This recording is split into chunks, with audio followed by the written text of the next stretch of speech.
ಎಲ್ಲಿ ಕಳಿಸಿದ್ರು ಕೇಳಿ ಅವ್ರಿಗೆ? ಈಗ ಈ ನೈಸ್ ಕಾನ್ಸೆಪ್ಟ್ ಏನು, ಬರೀ ರೋಡ್ ಮಾಡೋದಲ್ಲ, ಟೌನ್ಶಿಪ್ ಕೂಡ ಕಾಂಗ್ರೆಸ್ 21,000 ಎಕರೆಗೆ ಫ್ರೇಮ್ವರ್ಕ್ ಅಗ್ರಿಮೆಂಟ್ ಯಾವ ರೀತಿ ಇದೆಯೋ ಅದನ್ನ ತೋರಿಸಿ ಅಷ್ಟೇ ಕೇಳ್ತಾ ಇರೋದು. ಒಂದು ಪ್ರಶ್ನೆ ಕೇಳೋಣ. ಈಗ ಈ ನೈಸ್ ಅನ್ನೋದು ಬರೀ ರೋಡ್ ಇಂದಲ್ಲ, ಟೋಲ್ ತಗೊಳೋದಲ್ಲ, ಟೌನ್ಶಿಪ್ ಮಾಡ್ಬೇಕು ಅಂತ 20-25 ವರ್ಷದಿಂದ ಭೂಮಿ ಕೊಟ್ಟಿರೋ ರೈತರಿಗೆ ಇನ್ನೂ ನಯಾ ಪೈಸೆ ಸಿಕ್ಕಿಲ್ಲ. ಯಾವ ಬಾಯಿ ಇಟ್ಕೊಂಡು ಬಿಡದಿಲ್ ಟೌನ್ಶಿಪ್ ಮಾಡ್ತೀರಿ ಅಂತ ಹೋಗ್ತೀರಿ, ಅಲ್ಲೂ ಯಾಮರ್ಸಲ್ಲ, ಏನ್ ಗ್ಯಾರಂಟಿ? ಅಂದ್ರೆ ನೀವು ಜನಸಾಮಾನ್ಯರು ರೈತರ ಪರ ಬೆಂಗಳೂರಿನ ತೂಕವನ್ನ ಇಳಿಸ್ಬೇಕು ಅಂತಲ್ಲ, ಒಟ್ಟು ರಿಯಲ್ ಎಸ್ಟೇಟ್ ಮಾಡ್ಬಿಡ್ಬೇಕು, ಇದ್ದಾಗೆಲ್ಲ ತುಂಬ್ಕೊಂಡು ಹೋಗ್ಬಿಡ್ಬೇಕು, ರೈತರು ಬರ್ಬಾದ್ ಆಗ್ಬಿಡ್ಬೇಕು. ಆಯ್ತು, ಕರ್ನಾಟಕದ ಬಹಳ ದೊಡ್ಡ ಸಮಸ್ಯೆಗಳು ಯಾವ್ದು ಇವಾಗ ಪ್ರೆಸೆಂಟ್ ಕಾಡ್ತಾ ಇರುವಂತದ್ದು? ರಿಯಲ್ ಎಸ್ಟೇಟ್, ಬಿಡದಿ ಮತ್ತು ನೈಸ್ ಅಲ್ವಾ? ಇದೆರಡರ ಪಿತಾಮಹರು ಇವರೇನೆ. ಇವ್ರು ನಿಮಗೆ ದಂಧೆ ಮಾಡ್ರಿ ಅಂತ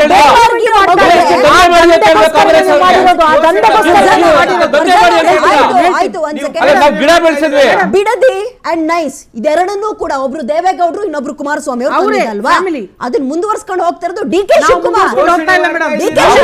ಜನರಿಗೆ ನೆರಳಾಗ್ಲಿ ಅಂತ ಗಿಡ ನೆಟ್ರೆ ನೀವು ಅದನ್ನ ರಿಯಲ್ ಎಸ್ಟೇಟ್ ದಂಧೆ ಮಾಡ್ರಿ ಅಂತ ಜನರಿಗೂ ಅರ್ಥ ಆಗುತ್ತೆ. ಅವರು ಭ್ರಷ್ಟಾಚಾರ ಟೋಲ್ ಕಟ್ ಮಾಡಿ ಅಂತ ಹೇಳಿ ಮೇಡಮ್ ಅವ್ರ ಬಾಯಲ್ಲಿ ಹೇಳ್ಸಿ ಕಾಂಗ್ರೆಸ್ ಅವರು ಆಡಳಿತ ಪಕ್ಷದಲ್ಲಿದ್ದಾರೆ, ಅವ್ರ ಬಾಯಲ್ಲಿ ಹೇಳ್ಸಿ ನಾವು ಅದನ್ನ ಸುಪರ್ದಿಗೆ ತಗೊಳ್ತೀವಿ, ಟೋಲ್ ಕಟ್ ಮಾಡಿ ಅಂತ ಹೇಳ್ಸಿ.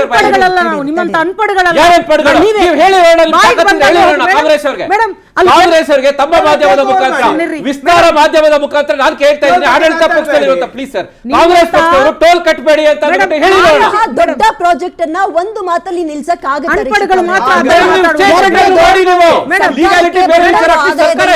ಸರ್ಕಾರಕ್ಕೆ ಆದಾಯ ಬೇಡ,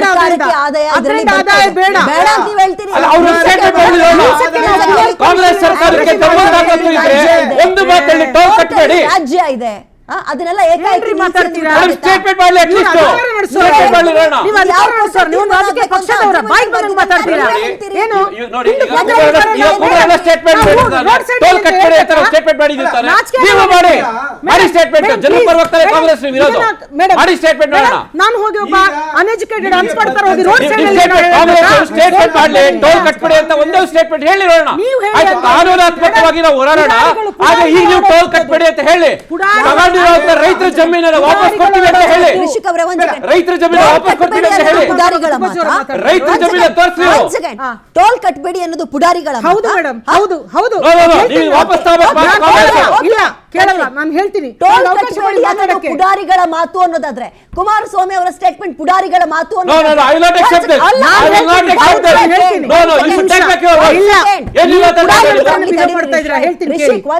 ರೋಡ್ ಸೈಡ್ ಅಲ್ಲಿ ಅಂತ ಹೇಳೋದಲ್ಲ. ಆಡಿಯೋ ಮ್ಯೂಟ್ ಮಾಡಿರಿ ಒಂದ್ ನಿಮಿಷ. ಕುಮಾರಸ್ವಾಮಿ ಅವರ ಮಾತು ಪುಡಾರಿಗಳ ಮಾತು ಅನ್ನೋದಾದ್ರೆ, ಬಿಡದಿಯಲ್ಲಿ ಯಾವ ನಂಬಿಕೆ ಇಟ್ಕೊಂಡು ಟೌನ್ಶಿಪ್ ಮಾಡ್ತೀನಿ ಅಂತ ಹೋಗ್ತಾ ಇದ್ರಿ, ಬಿಡದಿಯಲ್ಲಿ ನೀವು ಟೌನ್ಶಿಪ್ ಮಾಡಕ್ ಹೋಗ್ತಾ ಇಲ್ಲ, ಹಾಗಾದ್ರೆ ರಿಯಲ್ ಎಸ್ಟೇಟ್ ದಂಧೆ ಮಾಡಕ್ ಹೋಗ್ತಾ ಇದ್ರಿ. ಬಿಡದಿ ಭಾಗದ ಜನ ಕೇಳ್ತಾರೆ, ಬಿಡದಿ ಭಾಗದ ಜನ ಕೇಳ್ತಾರೆ, ನೈಸಿಗೆ 25 ವರ್ಷದಿಂದ ಮೇಡಮ್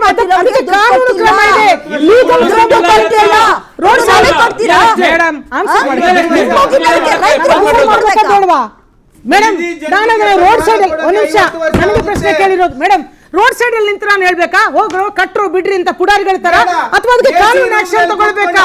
ಕಾನೂನು ಆಕ್ಷನ್ ತಗೊಳ್ಬೇಕಾ? ಪರಿಶೀಲನೆ ಮಾಡ್ಬೇಕಾ? ನೀವು ಮಾಡಿರೋ ಅಗ್ರಿಮೆಂಟ್ ಅದೆಲ್ಲ ದಂಡ ಮಾಡಿರೋ ಅಗ್ರಿಮೆಂಟ್ ಅದೆಲ್ಲ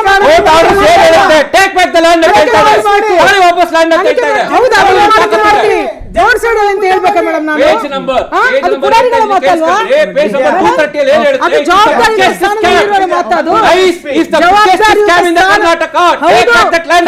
ನೀವು ಮಾಡಿರೋದು ನಾವು ಸರಿ ಮಾಡ್ತೀವಿ.